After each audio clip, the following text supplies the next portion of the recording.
सबसे पहला नियम एकादशी व्रत का सबसे पहला नियम है कि आप जिस दिन व्रत करो उसके एक दिन पहले भक्ति का संचार इस हृदय में कर लो। भक्ति का संचार इस हृदय में कर लीजिए। जिस दिन आप व्रत करो, जैसे एकादशी का व्रत कर रहे हो तो दशमी के दिन शाम का समय जब आवे, रात्रि जब होने लगे, शाम का समय आवे और रात्रि का आप जब भोजन ग्रहण करो तो उस भोजन में कोई ऐसा पदार्थ ग्रहण मत करिए जिस पदार्थ के कारण आपकी एकादशी बिगड़ जाए।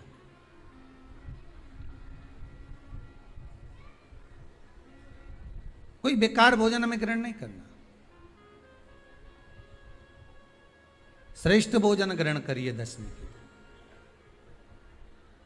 और एकादशी का दूसरा नियम बहुत ध्यान से सुनिएगा।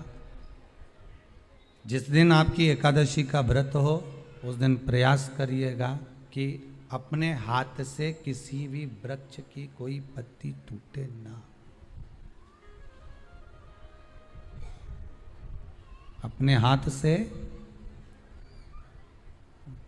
किसी भी वृक्ष की, पौधे की, किसी भी वृक्ष की पत्ती अपने हाथ से ना टूटे।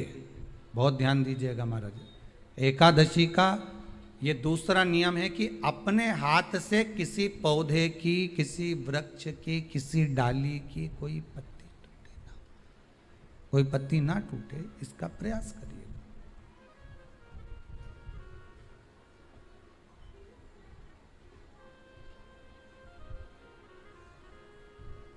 कितना सुंदर व्याख्यान कहा है, कितना सुंदर वर्णन है महाराज कि मात्र एकादशी का व्रत कर लेने पर, मात्र एकादशी का व्रत कर लेने पर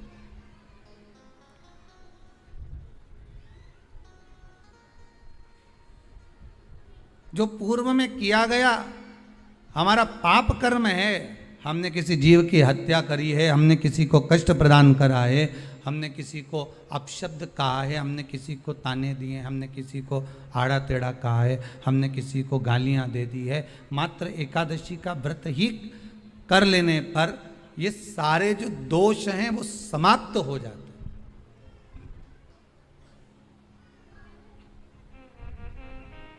सारे दोष हमारे समाप्ति पर आ जाते हैं।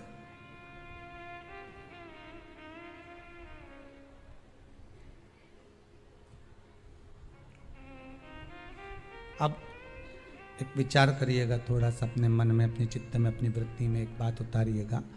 एक अपने मन में एक बात को उतार कर रखिएगा कि आप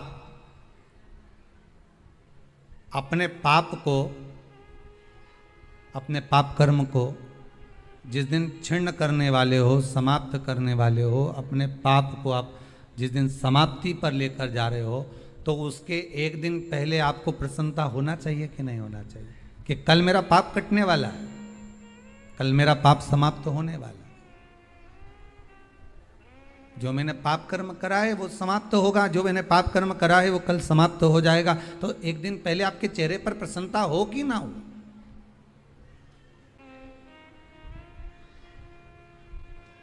और चेहरे पर वो प्रसन्नता आपके आना चाहिए कि कल मेरा एकादशी का व्रत है, आज दशमी है, कल एकादशी का व्रत है, तो कल मेरी जब एकादशी का व्रत रहेगा तो मेरा ना जाने कितना कितना पाप, कितना असत्य, कितना झूठ, कितना प्रपंच वो समाप्त हो जाएगा। इसमें मुझे प्रसन्नता हो, इसमें मुझे आनंदता हो।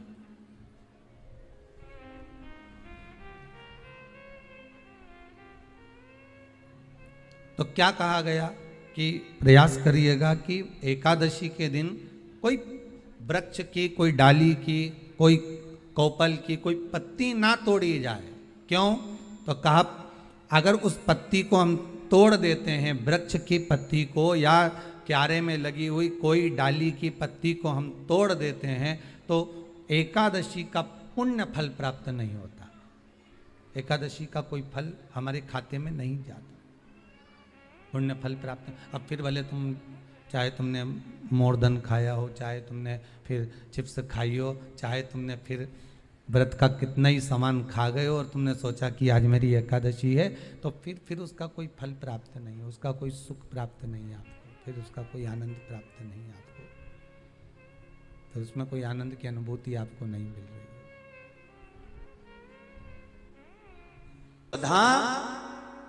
गर्भस्थ नारी के गर्भ में बच्चा जब तक रहता है और बच्चे को जन्म देने के बाद नारी उस बच्चेदानी से अगर प्रॉब्लम में रहती है, कष्ट में रहती है, गांठ पड़ जाती है या तकलीफ में आ जाती है, तो स्वधा का नाम लेकर भी शिव जी पे जल चढ़ाकर उसका मात्र आचमन ही कर लेती है, तो नारी को ऑपरेशन की जरूरत नहीं पड़ती, गर्भाशय ठीक हो जाता है, गर्भाशय ठीक हो।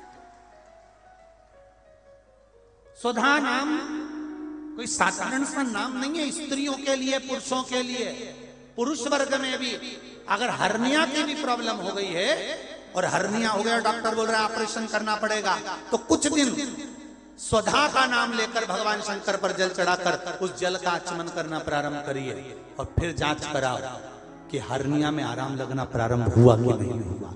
यहां तक शास्त्र वर्णन करता है कि आप स्वधा का नाम कोई साधारण नाम नहीं है, ये तो तर्पण शिव महापुराण की कथा में जो आपको मिल रहा है, ये वो औषधि मिल रही है कि जिंदगी बना दे, आपकी जिंदगी सवार है। स्वधा नाम एक बार सब प्रेम से फिर से बोलिए, हम सुनना चाहते हैं तुम सही बोल रहे हो कि गलत बोल रहे हो।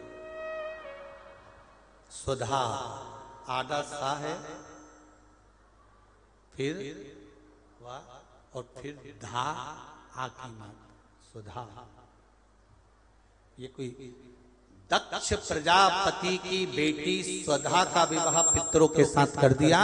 पितरों का काम केवल एक है, शरीर का निर्माण करना। भगवान आत्मा देता है, शरीर का निर्माण पितृ करते हैं, स्वधा उसको संभालती है, संभालने। और एक बात और याद रखिए जरा, बहुत स्मरण रहे, जिस नारी का बच्चा जन्म लेता है, 2-3 महीना रहता है और मर जाता है, चाहे गर्भ में धड़कन नहीं आती, श्वास नहीं आती, या उसका शरीर डॉक्टर कह देते हैं कि ये हो सकता है माइंड पर असर हो, विकलांग हो या ऐसा हो, उस समय पर भी स्वधा माता का स्मरण करना चाहिए। दक्ष प्रजापति की बेटी स्वधा, पितरों की धर्म पत्नी स्वधा का स्मरण कर कर अगर जल का आचमन किया जाए, शिवजी पे चढ़ा हुआ पानी आचमन किया जाए, तो गर्भ में जो बच्चा होगा उसकी धड़कन वापिस मेरी स्वधा माता लेकर आ सकती है, ये निश्चित है। स्वधा